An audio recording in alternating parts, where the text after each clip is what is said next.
สบายดีสวัสดีพ่อแม่พี่น้องเบิดสุขุสุขคนพี่น้องเอ้ยสบายดีเด้อพี่น้องทางฝั่งไทยฝั่งลาวครับผมมาชมคลิปบาวันก็อย่าลืม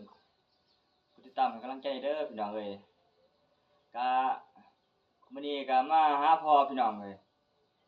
ก็พ่อก็บ่สบายเป็นโรคอัมพาตมาได้3 เดือน4 เดือนแล้วเด้อพี่น้องเอ้ยก็ยังบ่ทันมีว่าอาการว่าสิเซาพี่น้องก็ยังเป็นอยู่คือเก่าตอนนี้ก็ ยังรักษาอยู่แต่ว่าก็ยังรักษายาพื้นเมืองแต่ก็บ่ทันเห็นผลว่าสิเป็นจังไดสิดีขึ้นหรือว่าสิอันนี้ก็บ่เห็นผลพี่น้องตอนนี้ก็มือตีนเพิ่นนี่มือเพิ่นนี่ก็เบื้องนี้ก็บ่ได้บ่ทายเลยพี่น้องเอ้ยเบื้องนี้ตาก็ปากบอกปากบ่แจ้งเป็นอัมพาตภายหนึ่งไปกวดเบิ่งหมอว่าอันน่ะเส้นเลือดสมองตีบแล้วตอนนี้หวานยาก็หมดแล้วพี่น้องจะปัวก็บ่ดีก็สิ ว่าสิไปหาวิธีใหม่ก็บ่มีเงินบ่มีคำพี่น้องเอ้ยก็บ่รู้ว่าสิแนวใดเป็นมาก็ได้3 เดือน4 เดือนนี่เด้พี่น้องจังว่าขานี่ก็ย่างบ่ได้ติงบ่ได้ทกได้แต่เบิ่งเดียวนี่แต่ว่าย่างก็ย่างบ่ได้พี่น้องเอ้ยจะจ้วบย่างเอาลูกขี้ลูกเหยี่ยวก็บ่ได้ก็มีแต่เมียนเอานอนกับที่เอาป่วยติดเตียงว่าซั่นซะเป็นมาได้3 เดือน4 เดือนแล้วพี่น้องก็บ่รู้ว่าสิกลัวจังได๋เสร็จจังได๋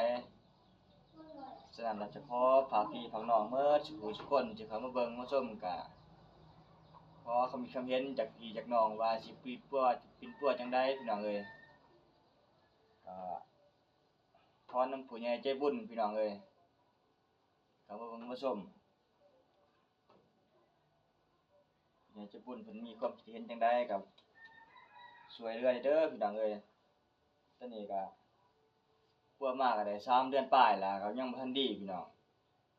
บ่รู้ว่าสิปัวจังได๋เงินค้ำก็บ่มีพี่น้องเอ้ยก็อาการก็ยังคือเก่ายังลดน้อยถอยลงคือเก่าพี่น้อง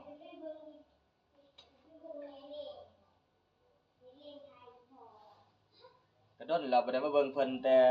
ดำนาแต่เกี่ยวข้าวพุ่นแหละเกี่ยวข้าวแล้วก็เลยมาหาเพิ่นแล้วก็ขอฝากเนื้อฝากตัวเด้อพี่น้องเอ้ยเปิดช่องใหม่ช่องบ่าววันก็เปิดใหม่พี่น้องก็บ่ทันได้มีผู้ติดตามหลายแล้วก็บ่ทันผ่านกดฉะนั้นจะขอจำใจพ่อแม่พี่น้องหมดทุกผู้ทุกคนเข้ามาเบิ่งแล้วก็กดติดตามเป็นกำลังใจเด้อพี่น้องเอ้ยเพื่อเป็นกำลังใจพี่น้องตอนนี้พ่อก็บ่สบายเงินค้ำก็บ่มีบ่รู้ว่าสิเฮ็ดจังได๋สิป่วยจังได๋พี่น้องเห็นแล้วก็ฝากไลค์ฝากแชร์เด้อพี่น้องเอ้ยฝากกดติดตามแหน่พี่น้องแล้วก็ใครมีความคิดเห็นแนวใดว่าสิป่วยจังได๋ก็คอมเมนต์บอกไว้เด้อพี่น้องเอ้ยตอนนี้พ่อก็อายุก็เพิ่นก็ได้62 63เนาะปากก็บ่ออกดอกพี่น้อง บ่ได้อยู่แต่ว่าปากกินข้าวนี่ได้ป้อนเอาพี่น้องเอ้ยเป็นมาได้3 เดือนปลาย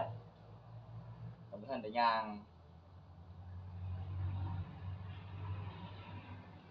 บ่ทันได้ย่างได้ไปทางใดฉะนั้นแล้วขอฝากเนื้อฝากตัวเด้อพี่น้องเอ้ย